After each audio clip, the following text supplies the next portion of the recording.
Welcome to the New Books Network. Hello, and welcome to the second ever Recall This Book Presents. Today, with the creator of a brand new podcast, the Caste Pod, we're going to hear a tempting highlight from a recent episode that brings caste politics into conversation with the ever-timely topic of rising ethno-nationalism. And we're going to do that with my dear old friend and Recall This Book stalwart, Ajantha Subramanian, professor of anthropology at CUNY Graduate Center. So Ajantha, thanks for coming.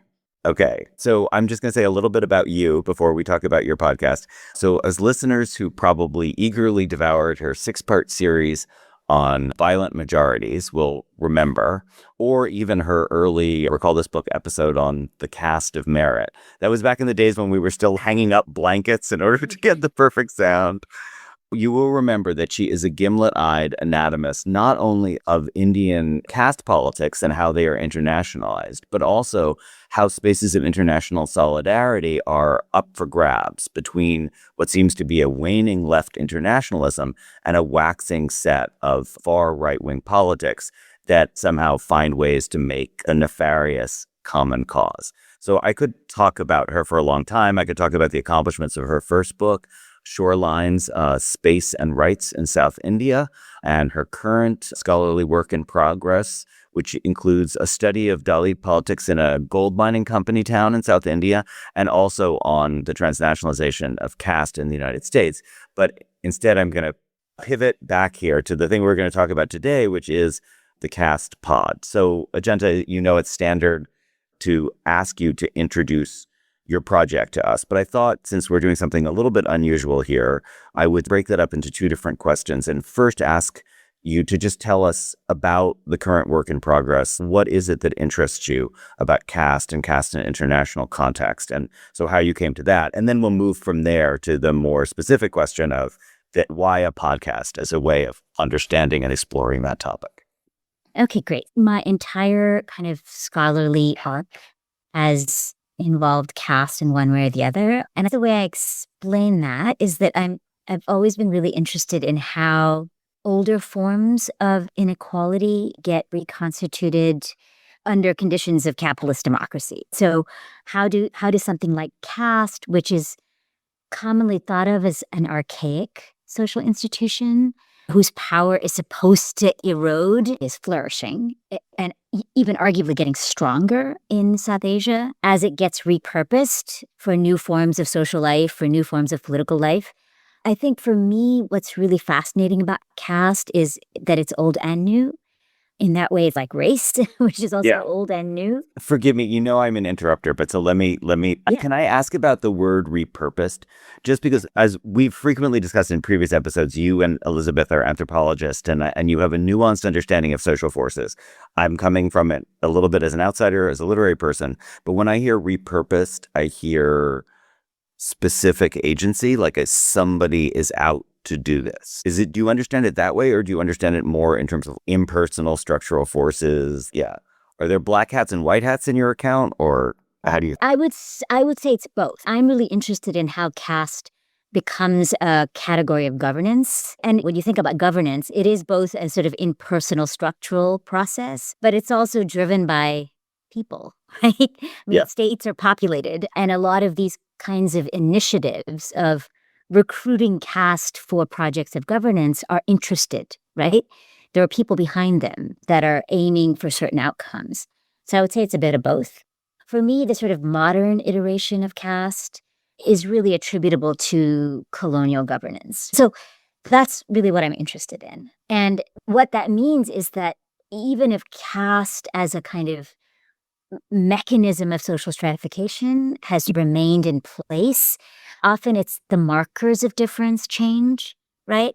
That's something that really interests me, right? Just to give an example, like Brahmins, right? So Brahmins used to be associated pretty tightly with ritual authority or land ownership. People rarely think of Brahmins in those terms anymore, right? Now Brahmins are thought of as like a hyper-urban professional class, often diasporic in their reach. So these are, and yet they remain in some ways at the top of the totem pole. What Brahminness means has changed over time, but not so much so that Brahmins have lost their kind of footing. Yeah. So I've listened to every episode with great interest, and a couple of huge topics that come up here. Maybe just to throw it out there, you're interested in this as a problem on the Indian subcontinent, and you're also interested in its portability in a couple of different ways. In the story that people tell about India looking at it from afar, like this is a foreign problem, but also as a story of diasporic communities and what gets replicated in diasporic communities. Honestly, I remember somebody telling me when I was a kid that caste didn't carry beyond the Indian subcontinent, that it was disappeared by diaspora. But obviously that's not the case. And that's part of what your story. Yeah. Yeah, no, absolutely. And I think these two things coexist in a really interesting way. That the caste is seen as almost like paradigmatic of the subcontinent, stands in for India, right? For the sort of for Indian cultural difference, which is partly what feeds this sort of assumption that once you leave that territory, caste gets left behind.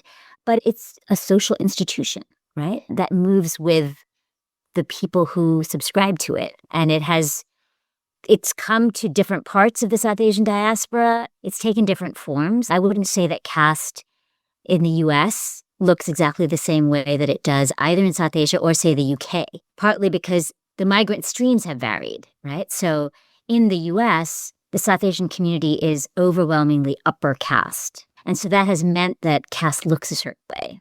The migration streams to the UK were quite different, right? They were working class, they were more religiously mixed, et cetera, right? So it looks different there. So there's a model of what it means to be, I don't know, a hyphenated Indian American, say, or Anglo-Indian, respecting that difference between the UK and the US uptake, which is partly structured by how race politics work or like diasporic integration politics work in that country, but also partly shaped by, as you said, the sort of the cultural apparatus that people are bringing with them and developing. Yeah. Yeah. So the fact that the floodgates really opened in the United States in the mid-60s Right. plays a huge part in the sort of construction of Indian Americans as a model minority, because the first significant wave was largely professional, right? So it was a professional class migration that allowed Indians a certain class positioning, right. in the U.S., which fit very well with liberal multicultural. Yeah. Yeah.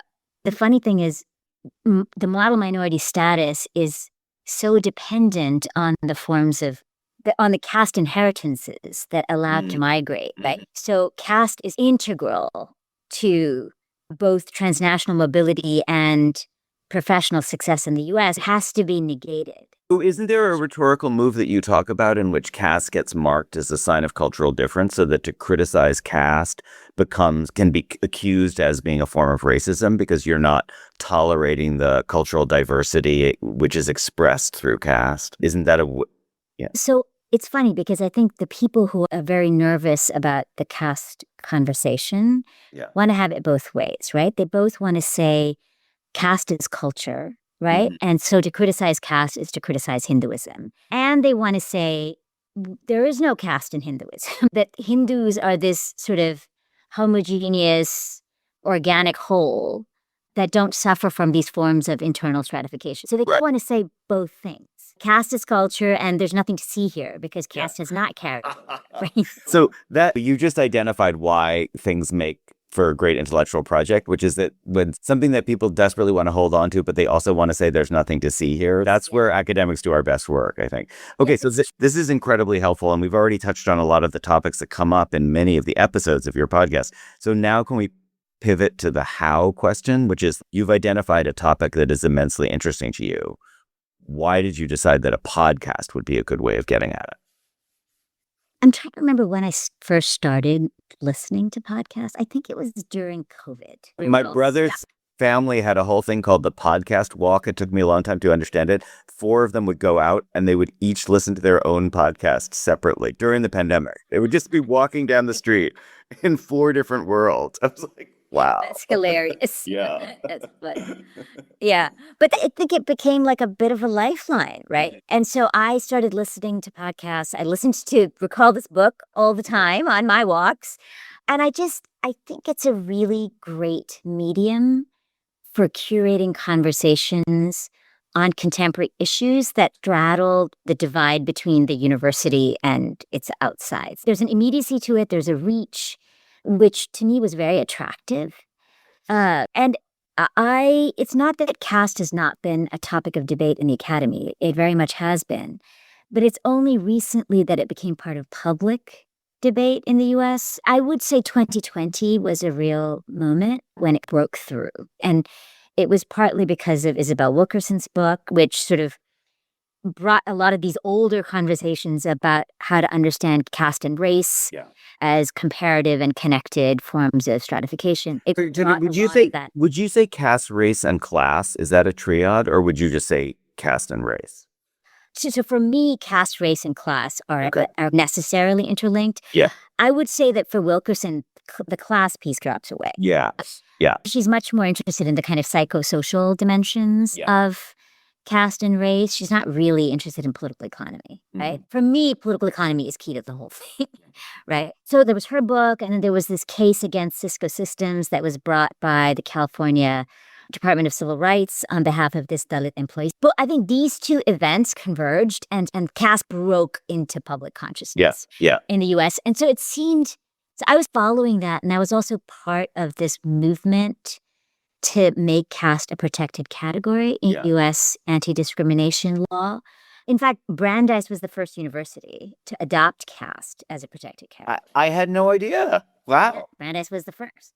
Good for us. Good for us. Was it good for us? Did they word it well? Oh, good. Absolutely. Great. And then there are a bunch of other universities that followed suit. Yeah. And then Seattle was the first city to outlaw caste discrimination. It just seemed like a good time for a podcast. Yeah. And can I follow up on a point about that, which is that actually helps me understand. You made the decision in your episodes. In fact, the episode we're going to listen to is an example of this. You often focused on groups of people, and not necessarily scholars, but more, I guess I would call them scholar activists, skactivists. Is that I don't know. They're more political collectives. Yeah. So was that a podcast-related decision for you, too? This is a good way to give voice to people, I don't know, a little bit on the edge of the scholarly conversation. Yeah, I would say that those are the two main groups represented on the podcast. It's scholars and activists or community organizers. Yeah. And often the episode that we're going to listen to today is a collaboration between these two category people, right?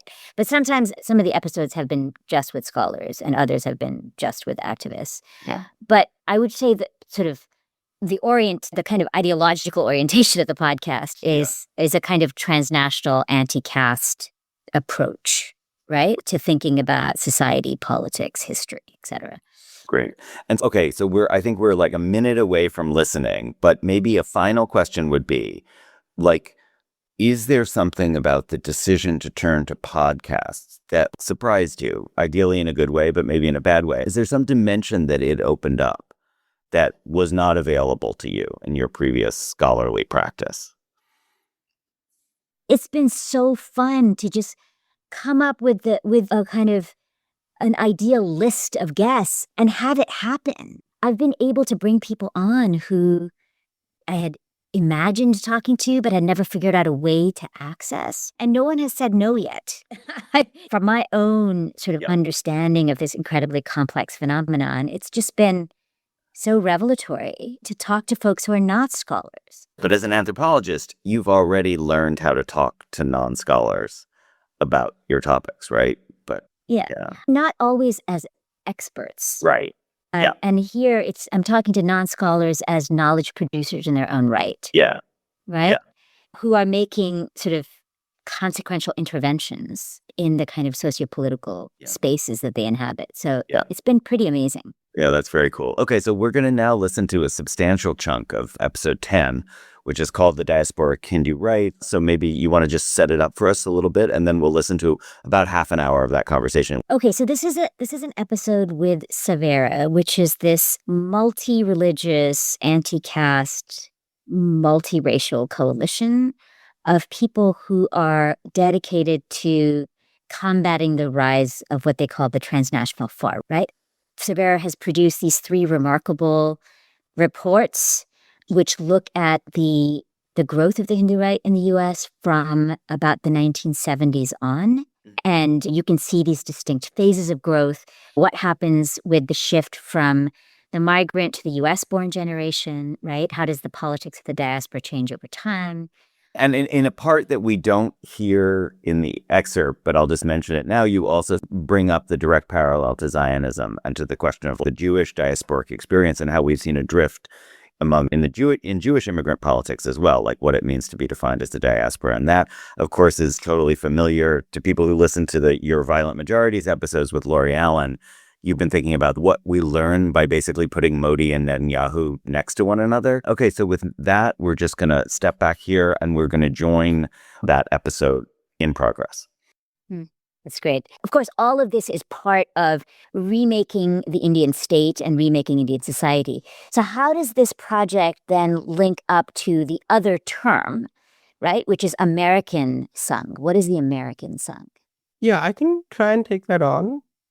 And I think in one word or in one sentence, the American Sangh is the sort of segment or offshoot of this movement operating in the US.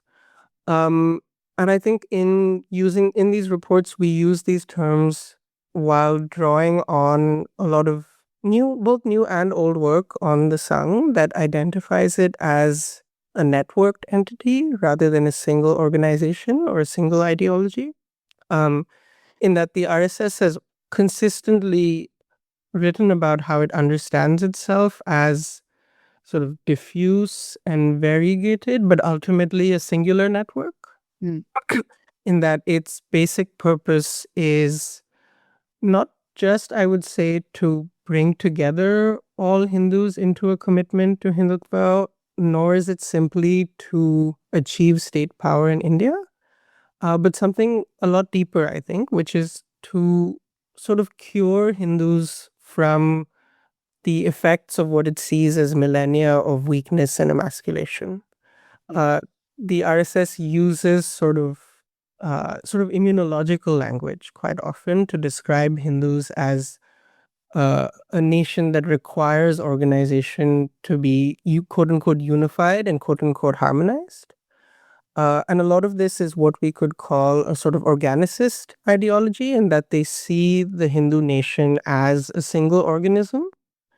And in that sense, this is sort of where ideology and material organization actually overlap, in that the network is sort of envisioned as prefigurative for the ideology.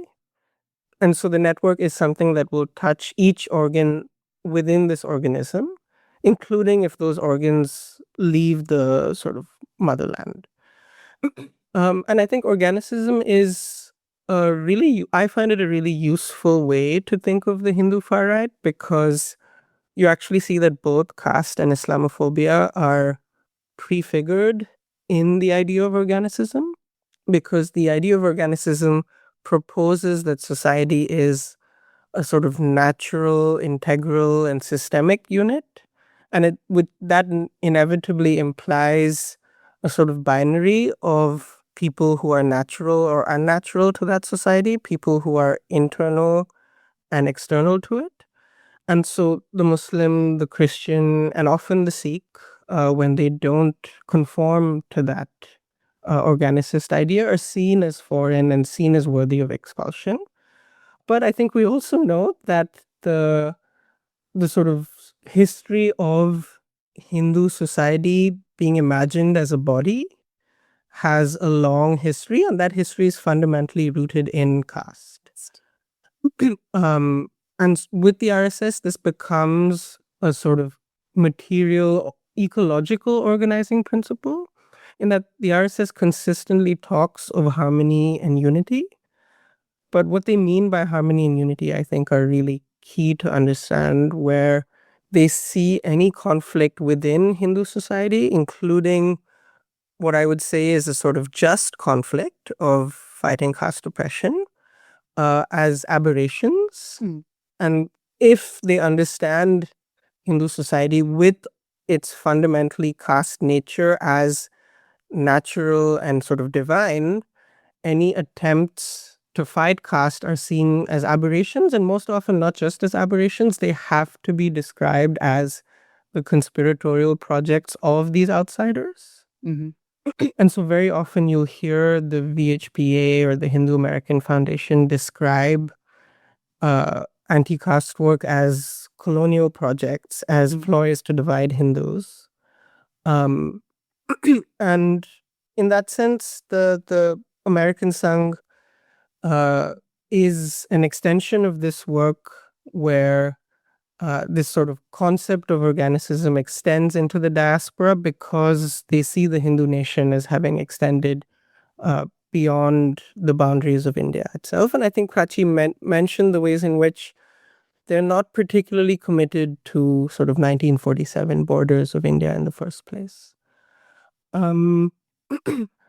I think in saying this also, the one point or the one clarification we would also want to make is that when we use the word American Sangh, we don't mean that every entity in this network is sort of remote controlled by some RSS executive sitting in Nagpur or Delhi, but that it emerges very clearly genealogically from this network, has the same, not just commitment to ideology, but the same commitment to this sort of ecosystem, this idea that we are all different nodes of a network, that we all have different purposes within this broader organizing project. And in that sense, I would say even more than an ideological commitment, there is a certain organizational commitment to this network.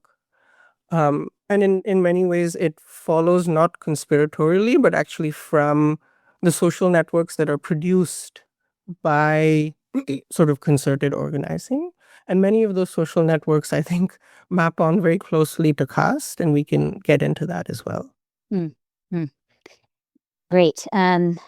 So what I'd like to do now is walk us through the elaboration of this network and how it has shifted over time, both in terms of its composite parts, but also its tactics. Yeah. So from the reports, I got a clear sense of three distinct phases of the development of the American Sangh, right? And the first phase is the period from the 1970s through the end of the 20th century, when, yes, it's not remote controlled, as you put it, Ram, by the Sangh in India. But in some ways, it is, in its kind of organizational structures, it is a kind of direct extension of the way the Sangh in India is organized, right? There's a kind of mimicry of institutions and also the use of organizational diffusion as a strategy, right? So can you just say more about how this strategy played out in the US in that first phase? And also if there were some early goals of the movement in the diaspora that are worthy of note. Yeah, I can get us started, and I think your three phases is really on point as a division, and they actually sort of map on quite well to a generational understanding of our diaspora more broadly, in the sense that the first generation are some of the first of immigrants after the 1965 Immigration Act. They are predominantly upper class and upper caste. And as you pointed out, they are quite directly genealogically and materially and organizationally connected to the RSS. It is, in fact, on the instructions of the second RSS Supreme Leader, Golwalkar, that a pracharak, Mahesh Mehta, made his way to the US to basically birth the sort of American version of this banyan tree. And I think what's interesting is that for the first 2.5, 3 decades, this movement is quite fundamentally apathetic to politics in the US. It's very concerned about politics in India, and almost all of its work is In that sense, it's the work and the organizing of a first-generation immigrant that is still sees themselves far more tied to their motherland than to their new territory. And the way Sangh actors would rationalize this was that they have left their Janmabhoomi or their homeland and they found a new Karma Bhumi or sort of land of work. But that Karma Bhumi is fundamentally, or their work in that Karma Bhumi is fundamentally in service of the motherland. Mm. A lot of that changes with the second generation, and I think Prachi can speak a bit more about that. In some sense, Prachi is of that generation as well. That's right. I mean, yeah, I think the 2002 Gujarat programs and the visa ban, which many of some of the groups that are maybe connected. Can you say more about both for the listeners? Oh, yeah. Oh, yes. Yeah. So in 2002, in the state of Gujarat, which Modi at the time was a chief minister, there were programs that really targeted and extreme violence against Muslim communities, and he in many ways can be held accountable both for allowing the violence to happen, and so a lot of the diaspora at the time that was in the United States was trying to call attention to what was happening and what had happened in Gujarat. And so the first time when, as a chief minister, Modi was coming to the US, people mobilized many of these groups who were part of Saveda, were part of different formations then, to get the visa ban. And it succeeded, right? And then the diaspora also entered the second generation that Ram just mentioned. That's the second generation that many of us were part of. I mean, I came from India, I was born there, but many of the other ones who were actually born in the United States and were part of progressive kind of South Asian organizing were getting attuned to what was happening because of Gujarat. So while the American Sangh mobilized to kind of defend Modi and then also attack his critiques in the United States, the younger generation of leaders began maybe just pushing for a more sophisticated domestic strategy on behalf of that ideology, because they also recognized that the overt Hindu supremacy was not going to fly in the United States. It was a public relations liability. So they had to engage also with the U.S. politics, right? Because the second generation was concerned about the U.S. politics, what was happening to them as Hindus in the United States. It was given that, in some ways they're also facing racism or xenophobia in the United States. And so the failure to acknowledge that for the U.S. Sangh or American Sangh was preventing them in forming that distinct Hindu-American identity in the U.S. And so among the second generation of Indian diaspora, that kind of establishing this Hindu-American identity was very important. And I think it was a conscious strategic choice, which was designed to appeal to these US-raised generation and also deflect kind of this growing criticism that the entire network was just a foreign operation or foreign proxy operation to support Modi and Hindutva and its agenda. So this kind of transition from an extremely focused support system only to support the work and the politics of the Janmabhoomi in India to now domestically embedded political force in the United States, which was also given that the wealth and the growing kind of wealth of the Indian and Hindu community in the U.S. there was a lot of opportunities there to become that political force. So during that period is when organizations like Hindu America Foundation are formed, and they are offering a way for second generation communities to come into their fold.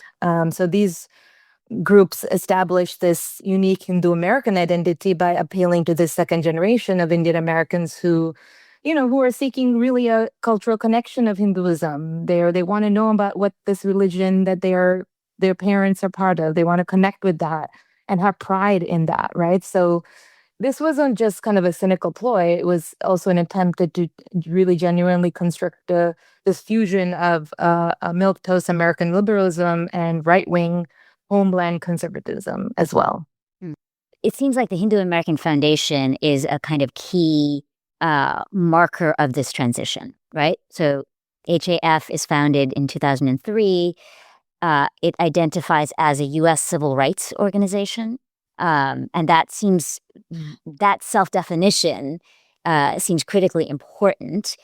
So what is significant about this claim to being a U.S. civil rights organization, and how is it different from the public stances of the predecessors? Whether it's the Hindu Swayam Sevak Sangh, which is modeled after the RSS, or the Vishwa Hindu Parishad of America, which is modeled after the Vishwa Hindu Parishad of India, or the Hindu Students' Council, which is also modeled after the kind of student wing of the movement in India. So what is it that the HAF is signaling through this claim to being a civil rights organization, and why is it significant?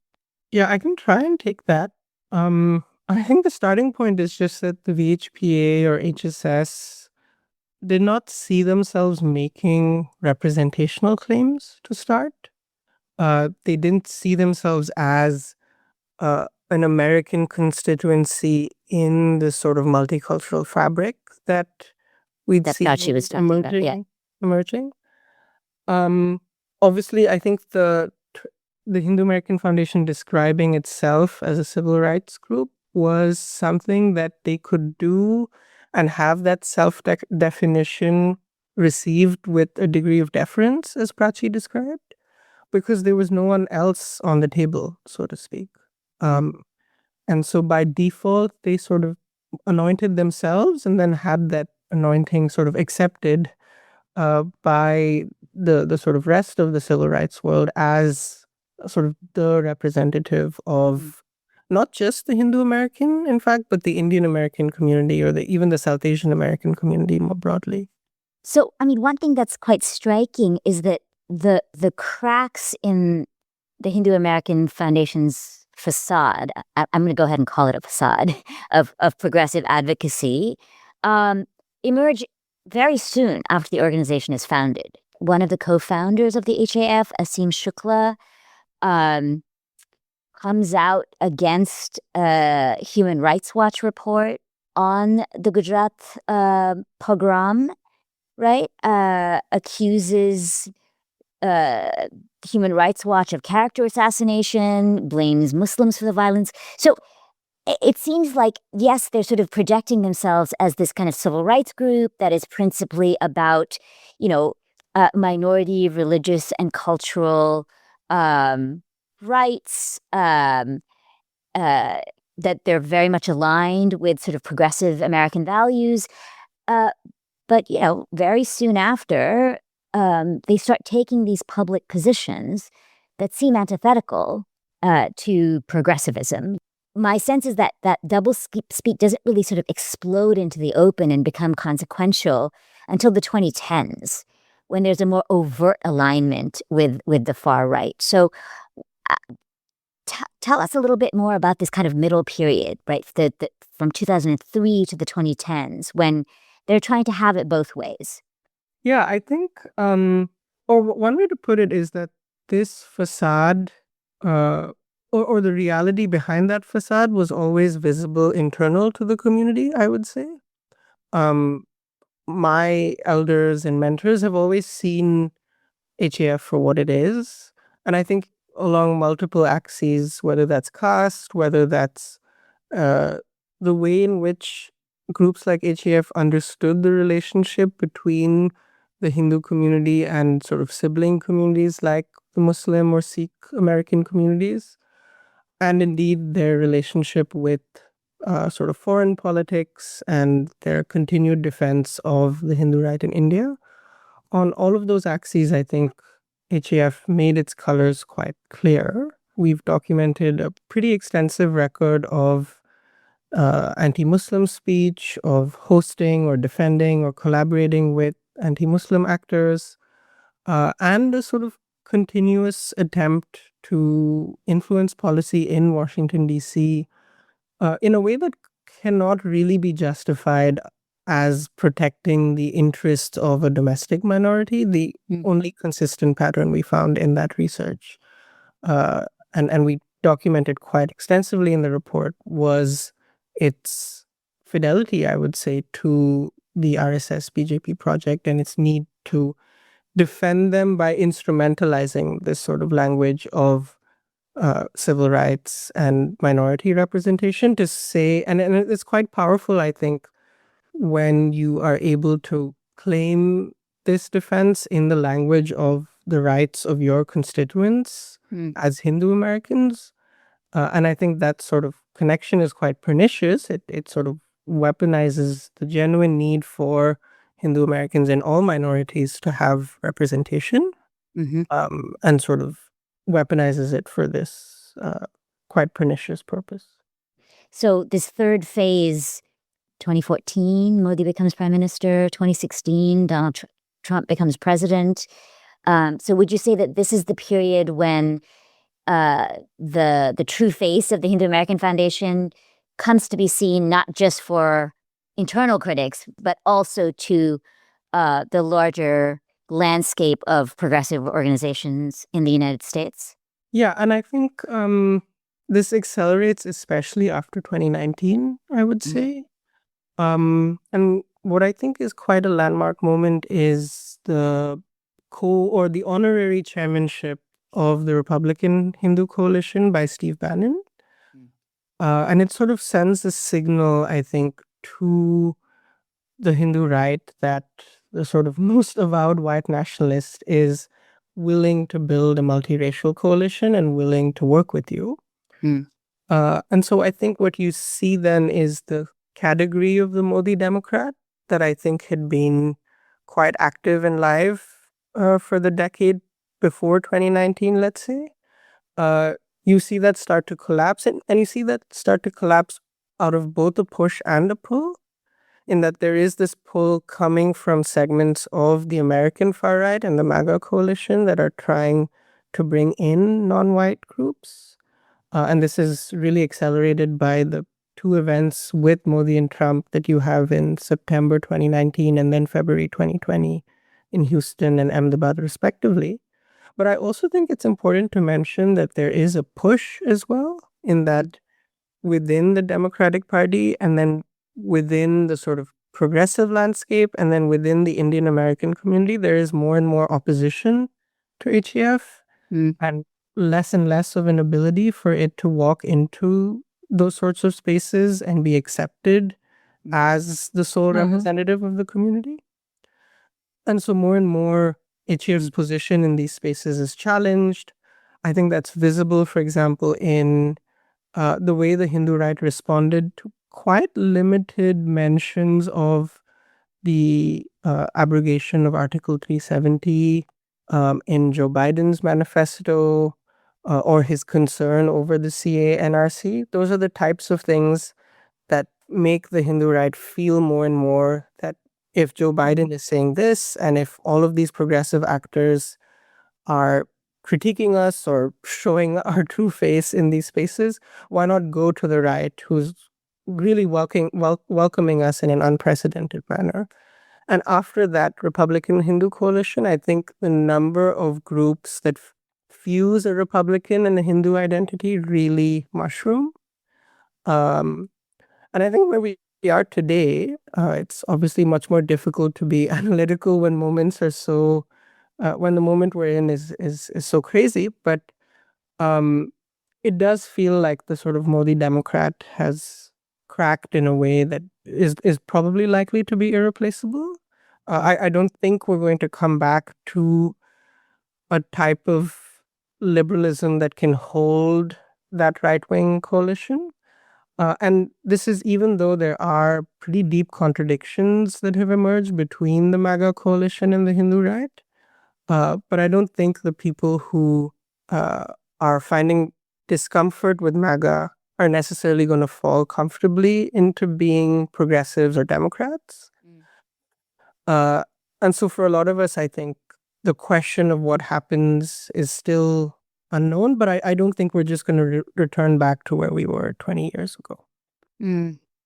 I want to talk about Hindutva and Zionism because I think that there's very similar processes underway in terms of the increasing inability to hold that contradiction, right, between claiming a progressivism in the United States and defending the emergence of a kind of ethno-nationalist far right in one's putative homeland.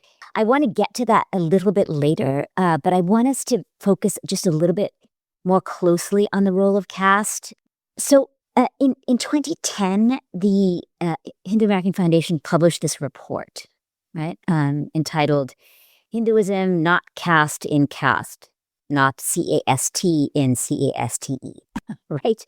And that report acknowledged caste-based discrimination as a serious issue, one that needed to be addressed, etc. A year later, it reissued the report with major revisions. I wonder if you can say something about what these revisions were and what they suggested about the organization's shifting stance on the relationship between Hinduism and caste. Yeah, it's a really good question, and I think it gets to the heart of HAF's kind of evolving of caste positions and also the limits of its ideological flexibility within the Hindu far right. 2005, 2 years after its founding, HAF first teamed up with other groups and other Hindu supremacist groups in California to aggressively push for public school textbook revisions.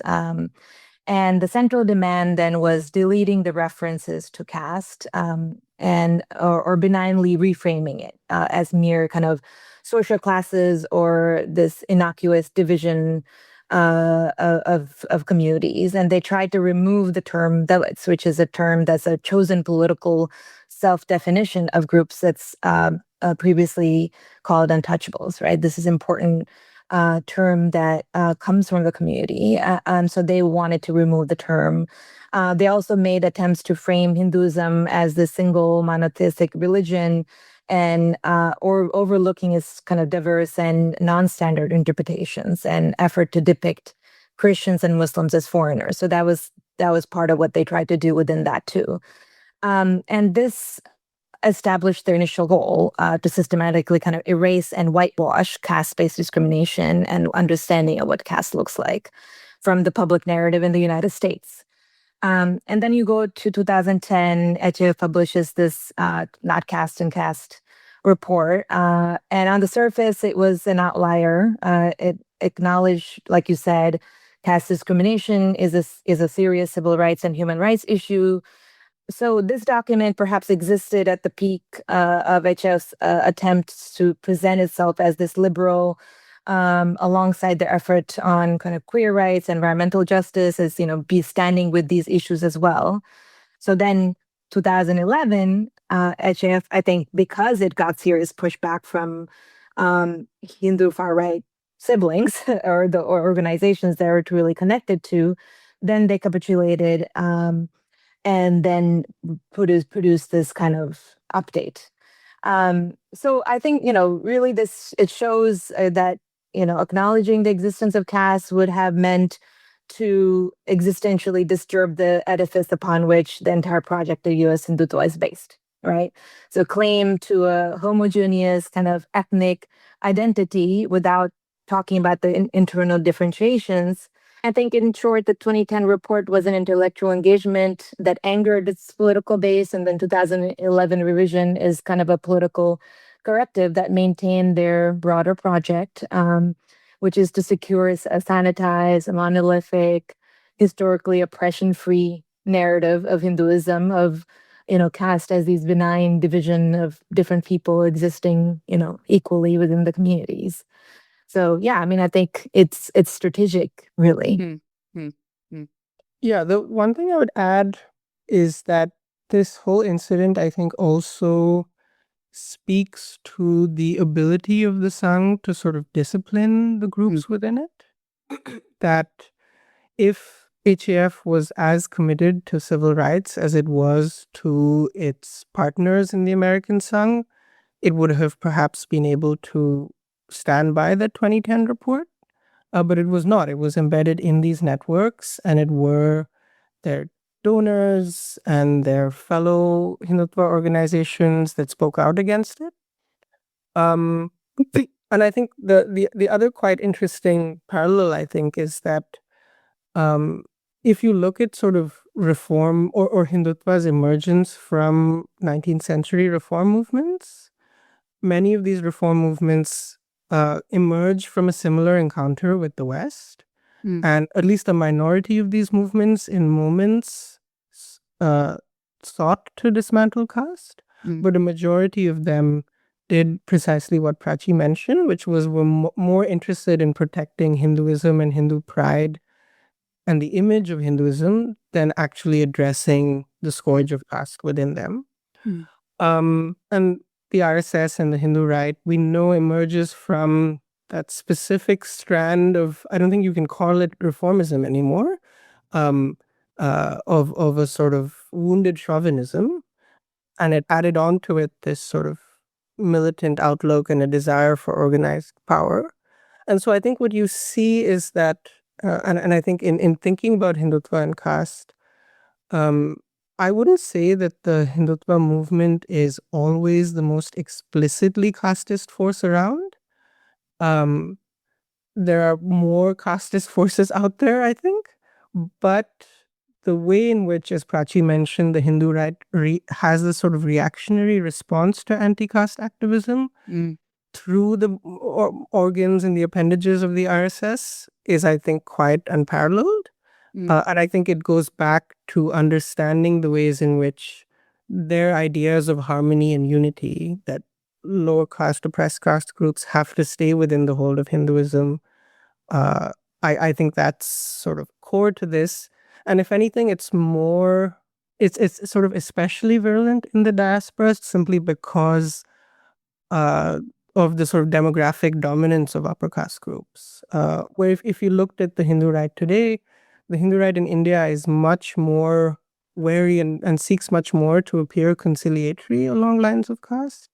And that's really not the case. And both this incident and the type of politics we have in 2026 speak to that. Okay, that is great. Unpack and contextualize it for us a little. How do you think about what we heard there? Can you say more about the specificity of caste? So there's all these complexities of caste sedimentation. So how does that play into this politics? One of the things that Ram says in the episode, which I think is super interesting, is he talks about how this ideology of organicism is really key to the Hindu right. And so this is this notion that all Hindus have this kind of like blood tie, right? This sort of familial connection to one another. And within that framing of the Hindu, anti-caste politics, so any sort of challenge to the caste order, is seen as this grave threat, right? To this kind of, to this organic integrity, right? Of the Hindu community. So anti-caste politics is in some ways seen as an internal threat to this organic integrity.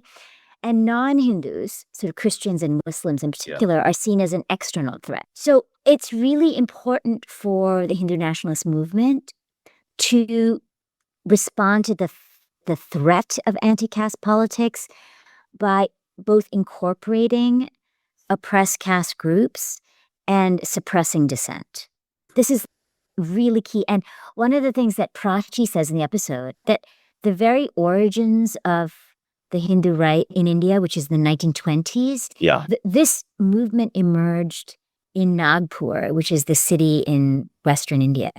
And it was intended to be a counterweight to forms of anti-caste politics that were gaining ground, right? So from the very outset, the forging of Hindu unity was seen as a necessary counterweight to the fracturing of the Hindu polity. And the reason why this becomes so important in the 1920s is not just because they're picking up on growing fascism in Europe of ethno-states that emerge out of European fascism, but they're also dealing with an emerging electoral politics, a politics of representation within colonial India, right? In which a Hindu majority has to be both conceptualized and forged. And there too, caste becomes this incredibly threatening source of what do you call it, disintegration. Yeah. So that's incredibly helpful. And I imagine we have a lot of listeners here who probably need to get educated on some of the subtleties of this. But one topic that you brought up in an earlier episode, one of your 2 California episodes, but it was about, is there a King Ambedkar reading group? Is that right? That you were talking Called about? the Ambedkar King Study Circle. Ambedkar King Study Circle. Yeah. So I was wondering if you could say a little bit about Ambedkar as a potential revolutionary pathway in India which was like right alongside Gandhi. And I think it's so easy. Gandhi had this migratory possibility for Western uptake that Ambedkar never quite had. And it feels like it might be bound up in the point you're making there about the electoral politics of the late colonial era. Yeah. One of the things that has come out in several of the episodes is this tension between anti-caste and anti-colonial politics that actually for a lot of caste-oppressed communities, and especially for Dalits, colonial modernity was a site of promise, right? It promised an escape from certain forms of caste labor, caste disability. And there's a story of conversion as well to Buddhism, or I imagine to Christianity as well, as a way of like...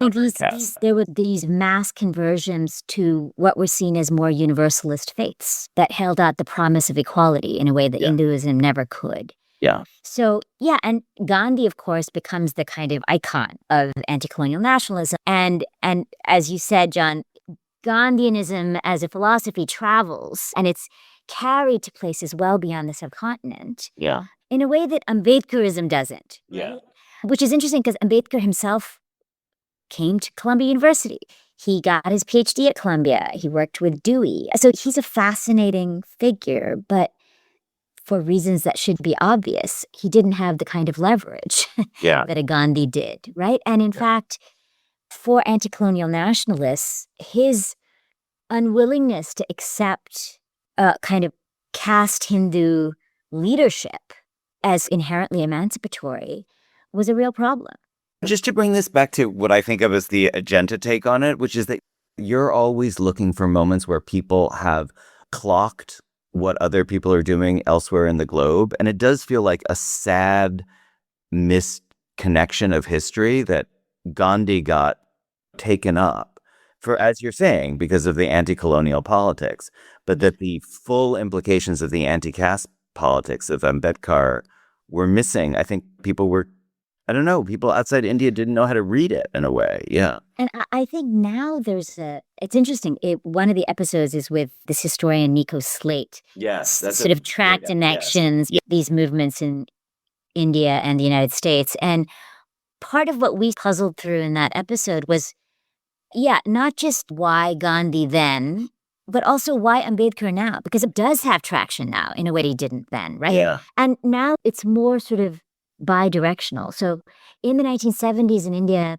you had the formation of the Dalit Panthers, right? Who took their cues from the Black Panthers. Yeah, so right. the American Black Power, American civil rights had traction among kind of Dalit movements in India as far back as the 1870s. There were writers in India who were talking about touchability as a form of slavery. Now, Then, but today, if you look at the way Ambedkar is circulating, it's amazing, right? Yeah. And I think it has to do in part with the changing demographics of the South Asian population in the U.S. You have more oppressed caste communities who have made their way over here. They have become much more politically visible. so I think it's a tribute to the success of your podcast that we've just kind of dived into the subject matter, but can we conclude by just stepping out and doing a meta reflection on what it has been like for you to do this as a podcast? So you have an arc, you have 10 episodes already.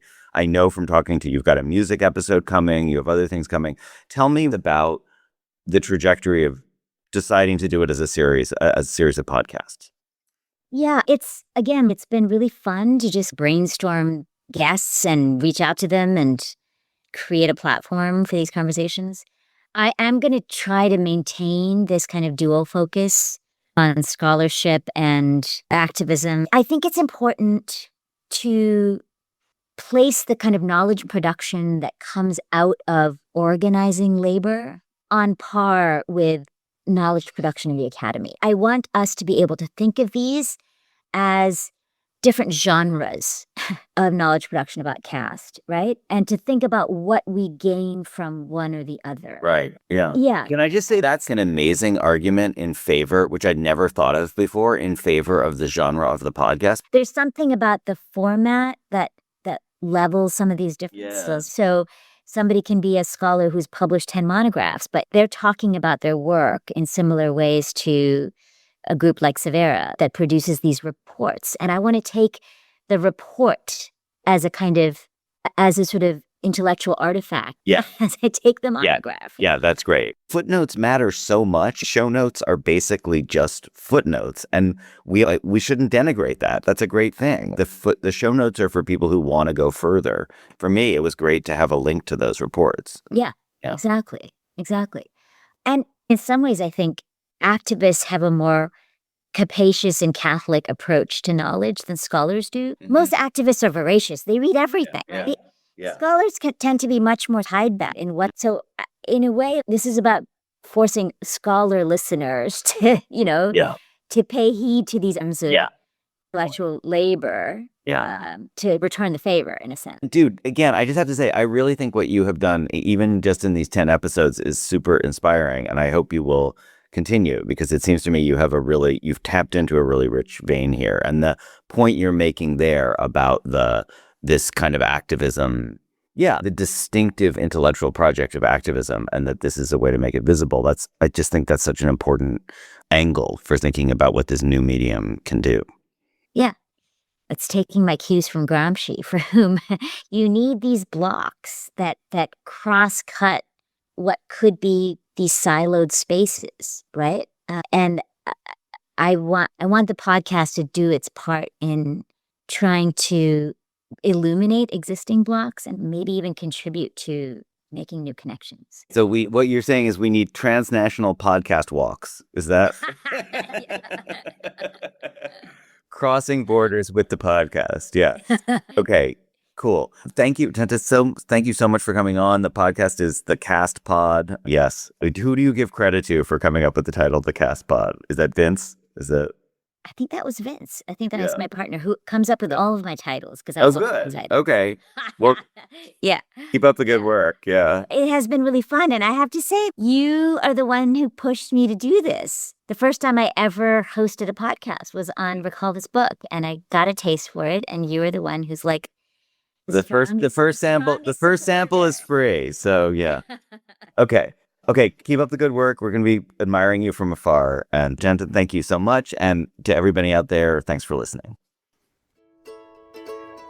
Recall This Book is the creation of John Plotz and Elizabeth Ferry. Sound editing is by Nawal Irfani, and music comes from a song by Eric Choslow and Barbara Cassidy. We gratefully acknowledge support from Brandeis University and its Mandel Center for the Humanities. We always want to hear from you, our listeners, with your comments, criticisms, or suggestions for future episodes. Finally, if you enjoyed today's show, please forward it to 5 people or write a review and rate us wherever you get your podcasts. Thanks for listening.